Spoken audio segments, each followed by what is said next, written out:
Hello and you're welcome to the Big Tech Show with me, Adrian Weckler. Dodgy boxes, do you have one? Well, now Sky might have your name, they might have your address, they might have your banking details. At least that's what they have told the High Court.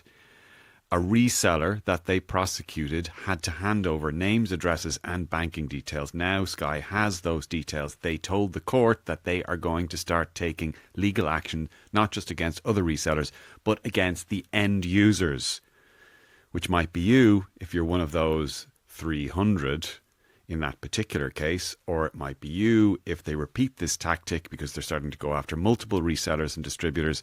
And it looks like each time they're going to try and get the names and the addresses and the banking details every time. JJ Clarke, are you worried? Personally, no, but I was on the way in and I met two friends and they are worried. And I think the big question here, and they were asking me, is it time to jump ship? Is it time to get out right now? And what did you tell them?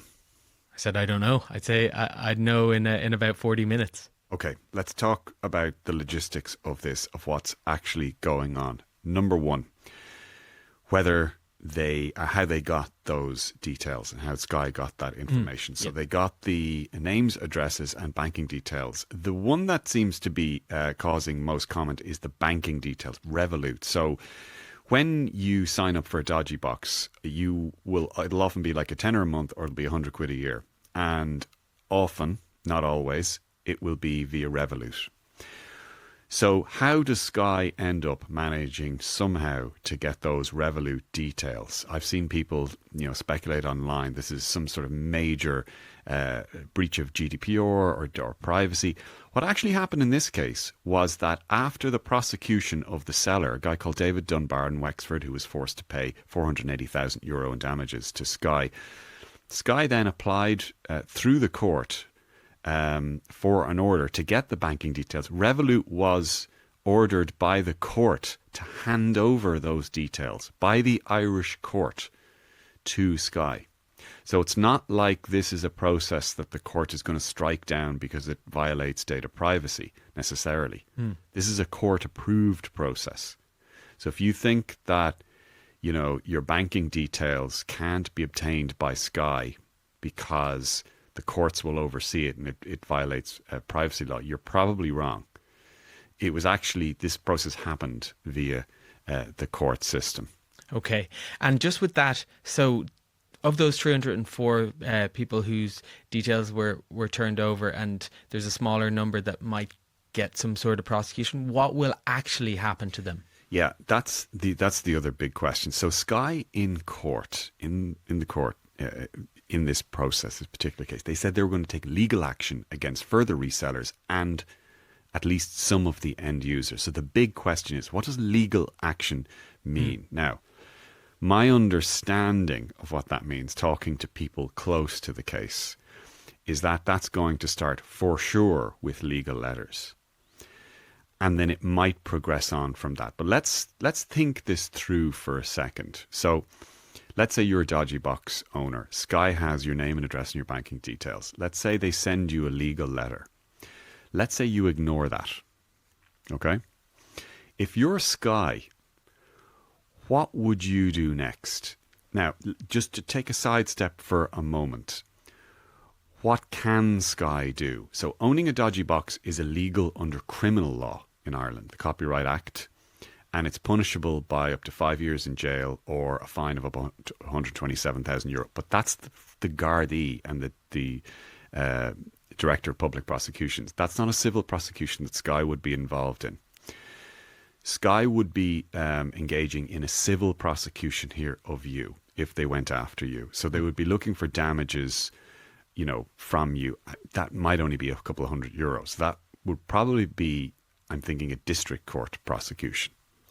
So it's not that it would necessarily be particularly lucrative to them for them to go after you. They would just be making a point. But the question is, would they be motivated to make that point? Up to now, up to recently, I don't think they would have been motivated to make that point because the sums involved are too low. I think they're getting close to the point where they will be motivated to go after end users in that way, not just send them illegal letters, but take a few of them to court to make a point. And here's why. We know from earlier on this month, the telecoms regulator did research which showed that the number of people in Ireland paying for pay TV, it's Sky, Virgin, Air, Vodafone, has fallen in the last 3 years from 70% to 57% in Ireland. Now, we don't know for sure that dodgy boxes are the cause of that, but we're almost sure that the number of dodgy boxes in Ireland has remained relatively constant, and we think that it's around the 400,000 mark, and that comes from various bits of research, including a Sunday Independent poll, behaviour and attitudes survey that we did ourselves here. So, faced with that increasing existential risk to their business, Sky might think they're increasingly starting to have nothing to lose by doing that. And if nothing else, if all they do is create, greater pause in the minds of people who at the moment know that they won't be prosecuted for having a dodgy box, because under the criminal law in Ireland, Gardaí will not prosecute you for having a dodgy box because the process is too complicated. There's no administrative, quick, easy way to fine you like there would be for penalty points. There are in other countries. Italy introduced a law last year where if you are caught using a dodgy box, if they catch a reseller or a distributor of dodgy boxes and they get the names and addresses, the same way Sky has in this instance, they can send you out a fine in the post like they would for penalty points, and you're on a list, you're on a database. We don't have that system in Ireland. The law doesn't allow for that. The law in Ireland is a criminal law which requires a fairly complicated, long drawn out, sophisticated, resource intensive prosecution. So that doesn't happen. So therefore you don't get prosecuted, and people know that, so therefore you use a dodgy box.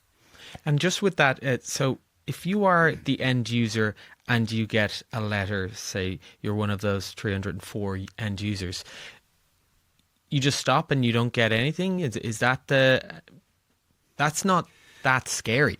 Yeah, well, it's not that scary if you want to take that chance. So the question is, let's say you get that letter, you're in your own mind, you're thinking to yourself, what comes next? Now, my understanding is that the letter that they would send out isn't just a one-off letter.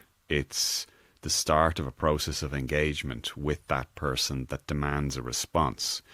I haven't actually seen the text of the letter, but my understanding is that it kind of goes too far as to say, we know that you've been involved in this illegality and we now require a response from you. It's that kind of a letter.